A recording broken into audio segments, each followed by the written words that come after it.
Madame, messieurs, bonjour. Je vais commencer d'abord par vous demander de vous présenter parce que les téléspectateurs ne vous connaissent pas forcément. Madame? Oui, bonjour, moi je suis Anne-Marie Forjou, je suis maire du Monnetier-les-Bains, de l'autre côté du col du Lautaret, station de Serre-Chevalier. Monsieur. Alain Fardella, maire de la Salle des Alpes, de l'autre côté du Lautaret, station de Serre-Chevalier aussi.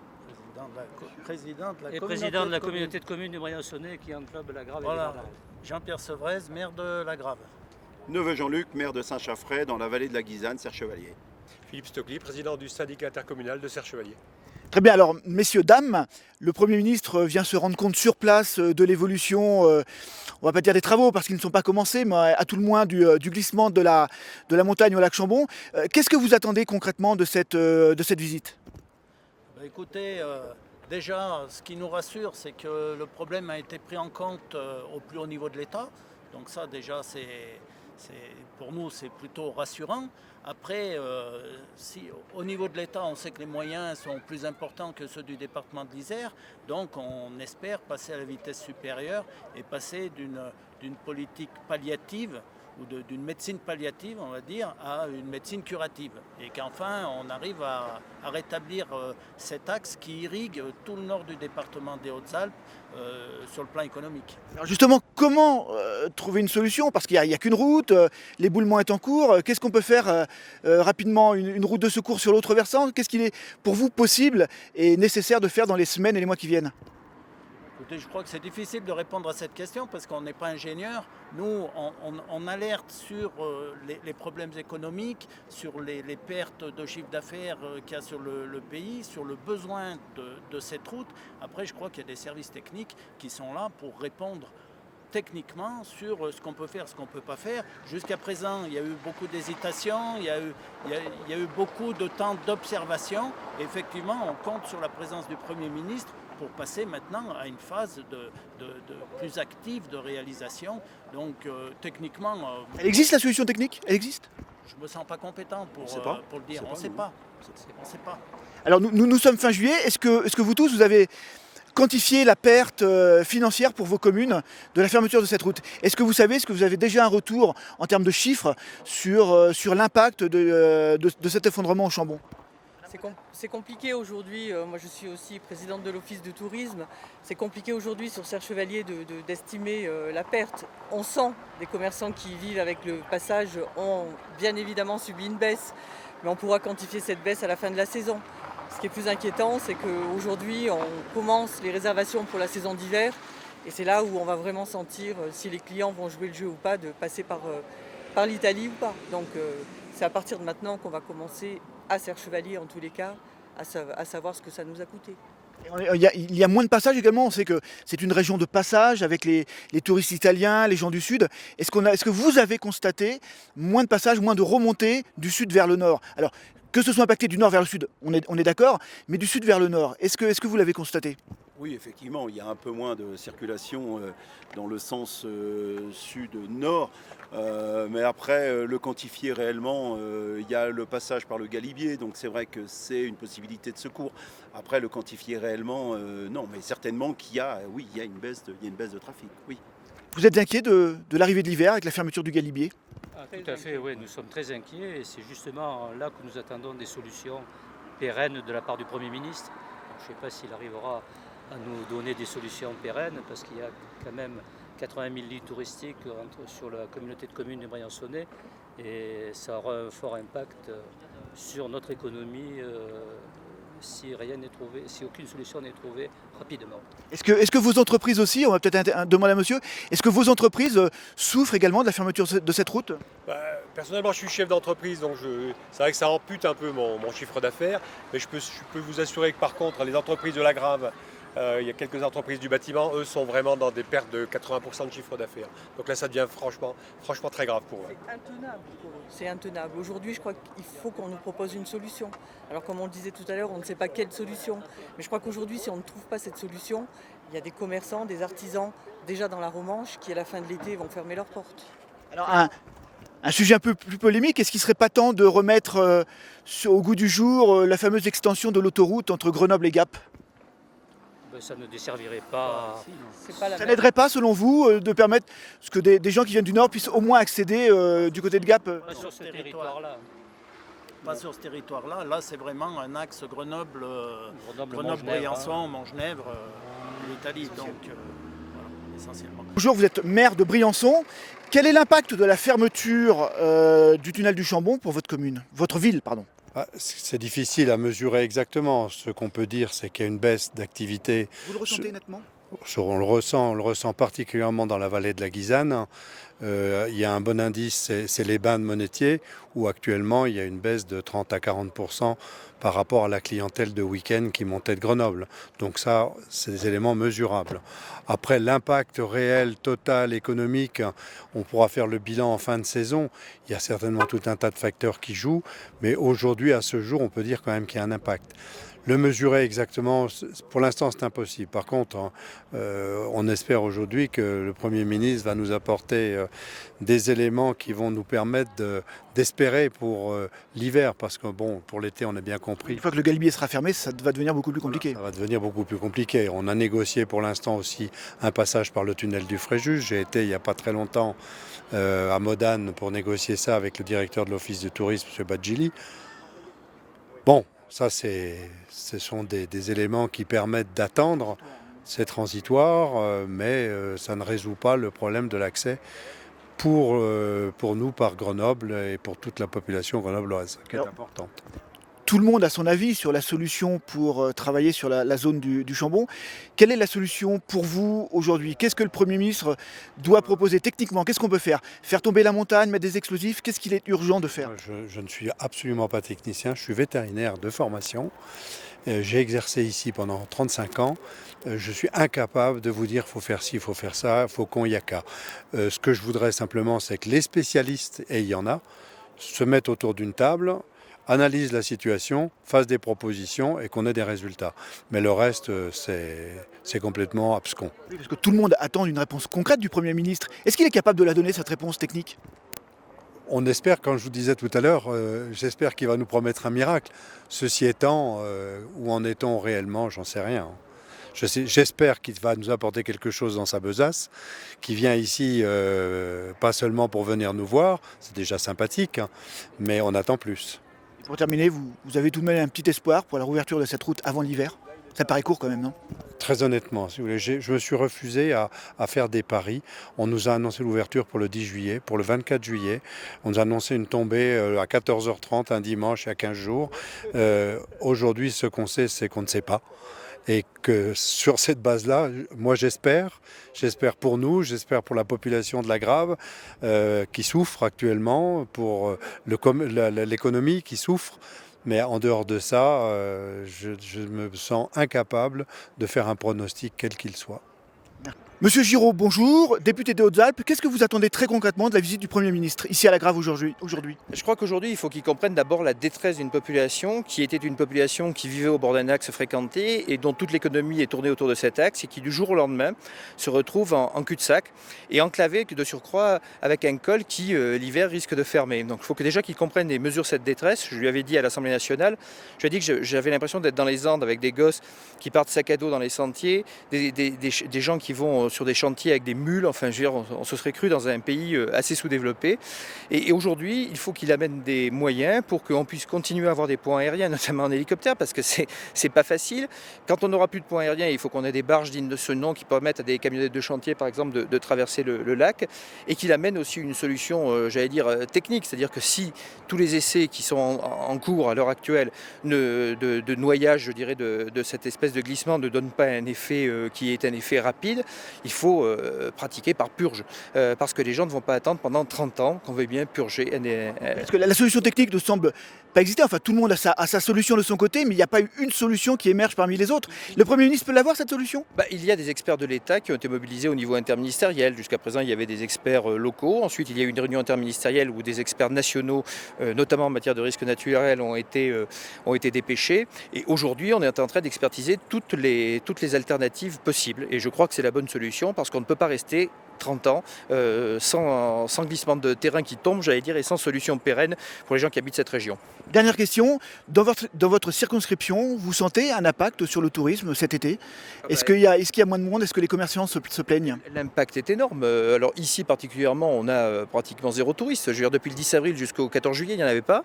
Il y en a un petit peu maintenant, ça bouge un peu, parce que c'est quand même entre le 14 juillet et le 15 août. Mais il n'y en avait pas en dehors de cette période-là. Et sur l'ensemble du Briançonnais, la perte est considérable. Et là, ce ne sont pas que 800 habitants et 3000 lits touristiques, c'est 38 000 habitants et 120 000 lits touristiques qui sont impactés. Et vous imaginez si cette situation doit perdurer en hiver, où ces lits touristiques sont pleins habituellement. Il ne serait pas temps de remettre au goût du jour le prolongement de l'autoroute Grenoble-Gap? Je crois que notre problème, c'est pas ça. Notre problème, c'est et on l'a Ça résolu. aurait facilité les choses quand même, cette autoroute avait existé, n'est-il Ça pas? n'aurait pas plus faciliter les choses, parce que nous, notre problème, c'est l'accès au tunnel du Fréjus qu'on a obtenu avec un tarif très préférentiel. Donc le problème d'ici, c'est pas l'autoroute Cap-Grenoble, malheureusement, parce qu'on fera toujours un bouchon. Je ne sais pas si vous avez remarqué, mais en ce moment, la route Gap-Briançon, on n'arrive même plus à passer déjà. Donc je veux dire, on ne peut pas faire plus passer de gens par la route nationale entre Gap et Briançon. Donc il faut les faire passer par l'Italie, où il faut surtout réouvrir le Lotaré et la route nationale, l'ex-route nationale Grenoble-Briançon. Monsieur le préfet, vos services sont fortement sollicités en ce moment. Qu'est-ce que vous attendez de la visite du Premier ministre aujourd'hui concernant le sujet du Chambon? Écoutez, comme vous savez, c'est une affaire qui dure maintenant depuis quelques mois et l'État doit amener un certain nombre de réponses. Nous y travaillons depuis le début. Et puis, le Premier ministre vient se rendre compte sur place de la situation. Je crois que les annonces, elles sont liées malheureusement au fait qu'il faut absolument que ce pan de montagne puisse tomber. Mais en attendant, il faut qu'on puisse gérer la situation, notamment pour la population locale qui souffre beaucoup. Donc, un certain nombre de choses ont été mises en place et on va voir si le Premier ministre peut annoncer d'autres mesures. Mais c'est vrai que la situation est très compliquée parce que c'est un mouvement naturel.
Ça va. Oh, quelle élégance dans le saut du cabinet. Alors, il faut pas prendre des conneries.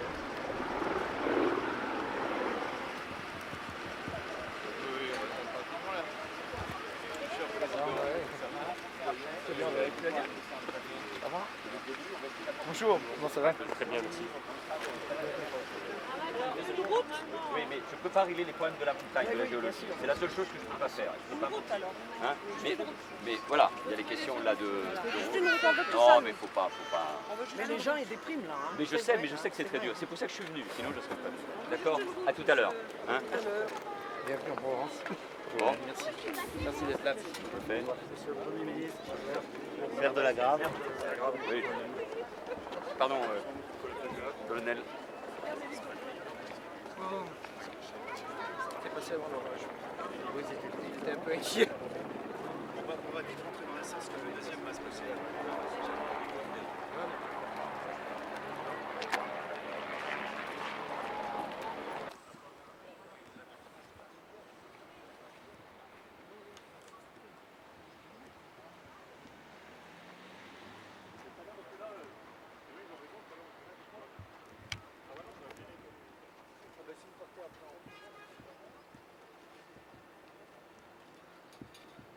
Vous étiez très attendu. Quelle réponse vous pouvez apporter aux demandes des habitants de la Grave? Par ma présence, le gouvernement, l'État, aux côtés des collectivités territoriales, montre qu'il a pleinement pris la mesure de la détresse et du désespoir des habitants ici de la Grave et d'une manière générale de ce territoire. Les gens qui s'expriment le font avec la gorge nouée et les larmes aux yeux parce qu'ils ne voient pas de quoi va être fait leur avenir. Moi, je veux saluer cependant le travail engagé par les services de l'État et des collectivités territoriales. Nous sommes face à une catastrophe géologique, l'effondrement d'une partie de la montagne qui n'est pas terminée, ce qui nous empêche de voir l'avenir de manière plus sereine. Et c'est ce que nous attendons, c'est qu'on puisse stabiliser la situation pour permettre de définir quelles sont les alternatives possibles au fait qu'on ne peut plus emprunter cet itinéraire. Je veux dire que l'État n'abandonnera personne et l'État, à travers ses financements et son action, viendra bien sûr en soutien de toutes les actions qui sont déjà entreprises par la Chambre de commerce et d'industrie, par le RSI, par les collectivités territoriales, départements et régions, départements de Haute-Savoie et de l'Isère, région Rhône-Alpes et PACA, pour aider le tissu économique. Donc là, ce sont plusieurs centaines de milliers d'euros qui vont être engagés pour aider les commerçants, les entrepreneurs, les artisans, les acteurs du tourisme qui sont aujourd'hui en très grande difficulté. Toutes les mesures qui peuvent être mises en place très rapidement, c'est le cas de la navette hélicoptère, demain je l'espère d'une navette fluviale, sont là aussi pour permettre de régler au moins les solutions de manière provisoire.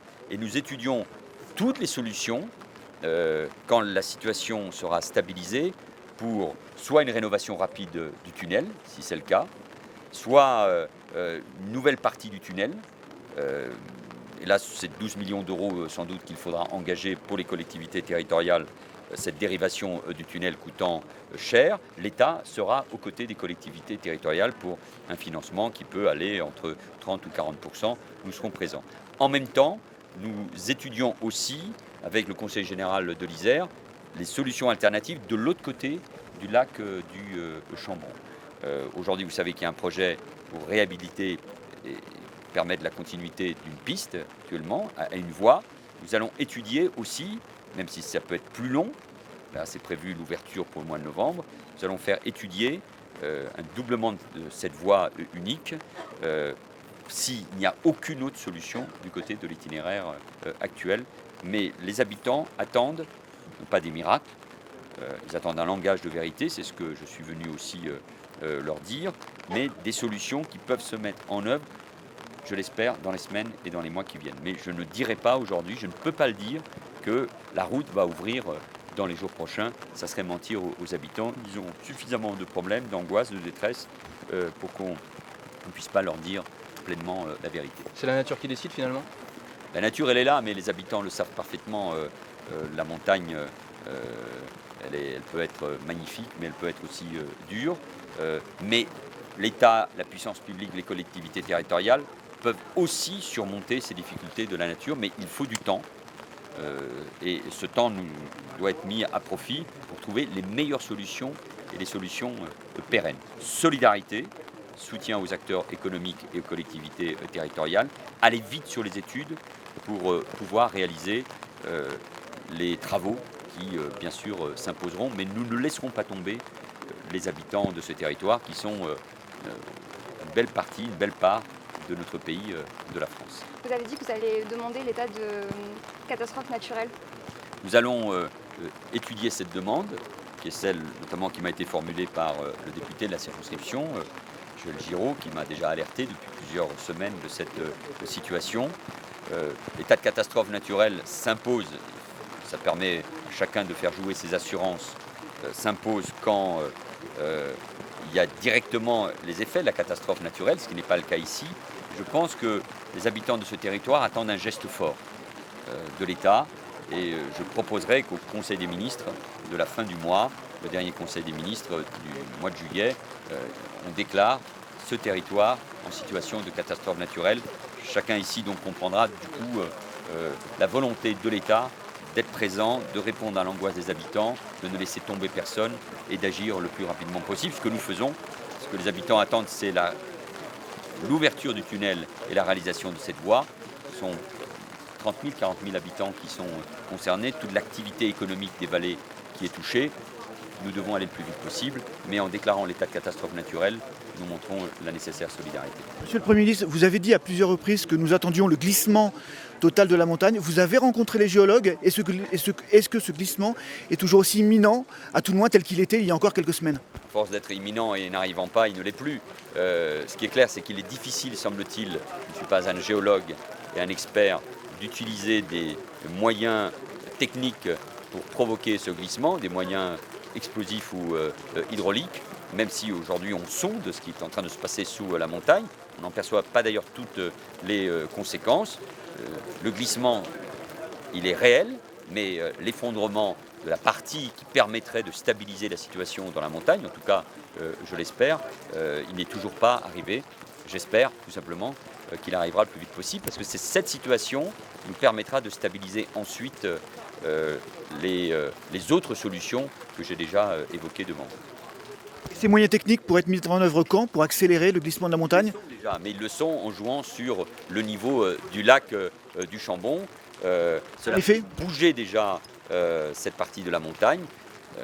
Mais là encore, on n'y est pas arrivé. On est sur des phénomènes naturels et la nature, là, elle est bien présente.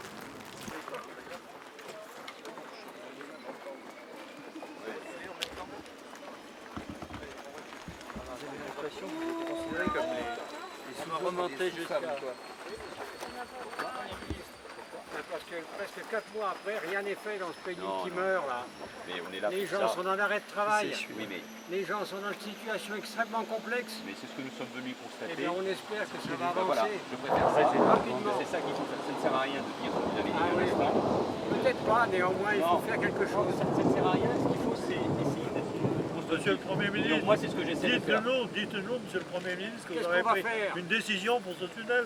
On attend que ça. Oui, mais comme je, En deux mots. comme je ne veux pas mentir, pas dans la démagogie. Très bien. Si je vous disais on allait ouvrir le tunnel là dans la situation dans laquelle on est, je vous mentirais. Je ne suis pas là pour mentir. Non, mais commencez les travaux. Et les Dans travaux, 4 mois, mais les travaux, personne ne peut les commencer aujourd'hui tant que le terrain n'est pas stabilisé. Donc nous avons, donc vous êtes peut-être le plus grand spécialiste des tunnels, moi je ne le suis pas, donc je m'incline devant vous.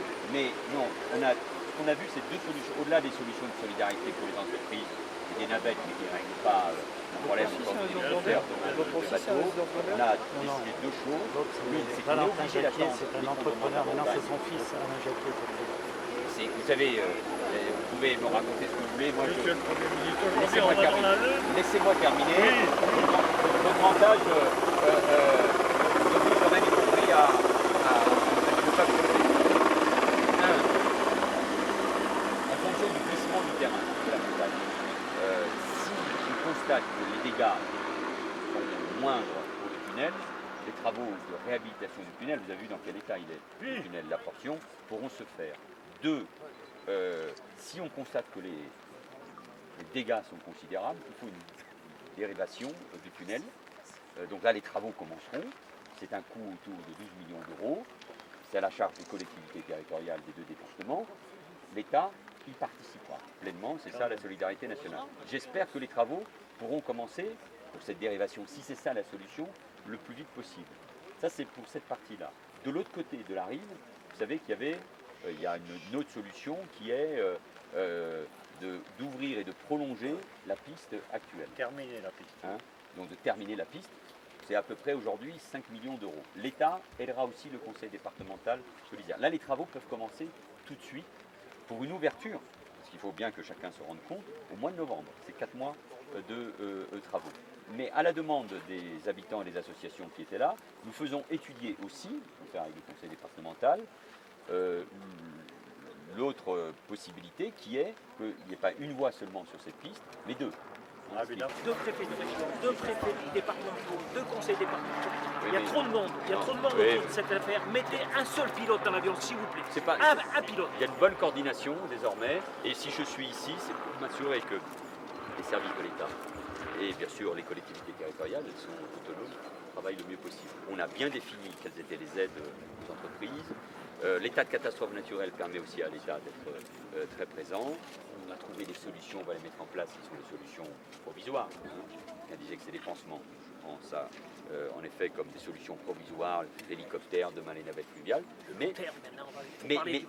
Mais ce dont nous avons parlé dans la réunion là, c'est le moyen et long terme, c'est-à-dire les deux solutions sur chacune des rives qu'il faut étudier jusqu'au bout pour les mettre en œuvre le plus rapidement possible. Mais j'attends le glissement de terrain. Dans les deux routes, moi c'est un axe Briançon-Grenoble qui m'intéresse. Oui, c'est pas. On est d'accord, bidirectionnel. Monsieur Giraud, bidirectionnel. Je vous fais confiance pour ça. Mais jusqu'à présent. Vous m'appelez je viens. Bonjour. Bonjour. Hein bon, qu'est-ce que vous me faites à manger là? Allez.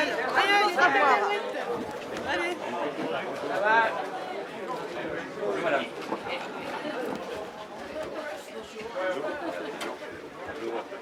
Vous êtes d'ici tous? Oh oui, bien sûr. Ah, c'est portugais. Oh, moi je suis espagnol. Donc... Allez, venez. C'est vous la patronne? Ah non, manque de peau. Elle est dehors. Mais franchement... Elle est où la dada avec le tablier jaune? Elle est là. Alors, monsieur le Premier ministre. De l'eau. Est-ce que je peux rentrer avec mon maire dans mon ex-bar? Monsieur Valls, je suis ravie de vous voir aujourd'hui, mais sauvez-nous. Bon, on cherche. Il nous faut une route impérativement pour l'automne. On ne peut pas vivre ça. J'ai bien compris. Non, mais ça c'est tout le reste. Ils nous ont amusés pendant 4 mois. On ne peut plus supporter, on va être très méchants. Parce que vous savez, on est très méchants les montagnards, quand il faut. Oui, ne vous inquiétez pas, les gens de la plaine aussi. Mais je pense que vous êtes un homme qui tient parole, et je l'espère. J'ai eu le plaisir de rencontrer M. Giraud il n'y a pas longtemps. Moi j'ai 72 ans. Je n'ai jamais vu une histoire comme ça. Oui. Oui, mais là, juste devant nous, vous avez le président directeur général du téléphérique de la Grave. Monsieur Cressel. Ouais. Oh. Ah ouais. C'est un endroit superbe là. Ah oui. Allez, on recule. Venez monsieur. Ah, oh papa. C'est moi que vous appelez Manu? Hein? Bah écoutez, alors pour mes yaourts à la grecque, vous tâchez d'arranger quelque chose parce que j'avais l'habitude de les prendre à Bourdoisan. Maintenant, il faut que je les prenne à Briançon. Oui, au grec, vous êtes au cœur de tous les cris. Monsieur le Premier ministre, vous comprenez la réaction des gens qui pensent que l'État peut tout, y compris face à la nature? Oui, mais l'État peut beaucoup, mais il faut le faire avec méthode, intelligence, en disant la vérité, mais en même temps en actionnant tous les leviers pour trouver la bonne solution. C'est ce que nous allons faire. C'est une image de notre société actuelle qui veut que l'État doit être responsable de tout, capable de tout faire, aider. C'est pas ce que disent les gens. Les gens savent parfaitement que les chambres de commerce, les élus, les mairies, les intercommunalités, les départements ont leurs responsabilités. Ils attendent sans doute qu'il y ait une meilleure coordination, une meilleure communication, un engagement. L'État vient avec l'argent. Non, je pense qu'ils attendent. J'espère qu'ils apprécient aussi, enfin ils comprennent que nous prenons la mesure pleinement de la détresse et de l'angoisse pour l'avenir qui existe ici, bien sûr.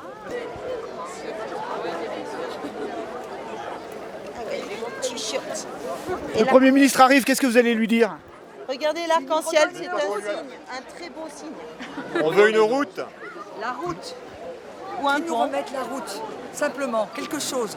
Il faut qu'on puisse de nouveau retourner de l'autre côté. Un lien avec le monde. Ah, madame, vous habitez à la Grave? Oui, j'habite ici. Alors, je vois que vous avez un t-shirt, vous manifestez, vous aussi, vous demandez la réouverture la plus rapide possible de la route. Ça vous cause un préjudice personnel important, cette difficulté pour rejoindre le nord du département, enfin le sud de l'Isère et Grenoble? Alors personnellement, je ne suis pas trop embêtée parce que je vais pouvoir accoucher à Briançon comme prévu. Mais si on n'a pas de route pour cet hiver, mes copines enceintes comme moi, elles vont être très embêtées pour refaire un accouchement à la maison et pas pouvoir rejoindre les hôpitaux. Vous travaillez dans quel domaine? Le tourisme, ici? Non, je suis masseur kinésithérapeute. Vous constatez aussi avec les gens du pays un manque de passages, un manque de touristes, l'activité économique a fortement réduit depuis la fermeture de la route? C'est évident. Là, tout de suite, ça se voit pas parce que c'est un événement un peu spécial, donc il y a du monde, mais c'est pas comme ça le reste du temps. Alors, le Premier ministre a dit que l'État voulait faire ce qu'il fallait, mais que la nature est plus forte et qu'il fallait attendre l'effondrement de la montagne. Ça vous rassure, ça vous inquiète? Qu'est-ce que vous en pensez? Vous pensez vraiment que l'État peut tout faire? Je pense qu'on est dans un endroit où on sait très bien ce que la nature représente. Maintenant, la vie n'est pas comme ça ici, elle n'est pas faite pour qu'on soit enfermé ici. Donc je pense que les mesures à prendre, c'est qu'on puisse retrouver une vie normale avec un accès routier efficace et normal aussi. Ah non, ça c'est la rigolade ça. Après la maire de Guillestre. Et donc on est très sensible à la situation du charbon, mais aussi au maintien du train de nuit Paris-Briançon. J'en ai parlé là. Voilà, et donc on a des pétitions de 25 000 personnes. Non, Robert. Pour le maintien du train de nuit et aussi la Vidalis est parti. le maintien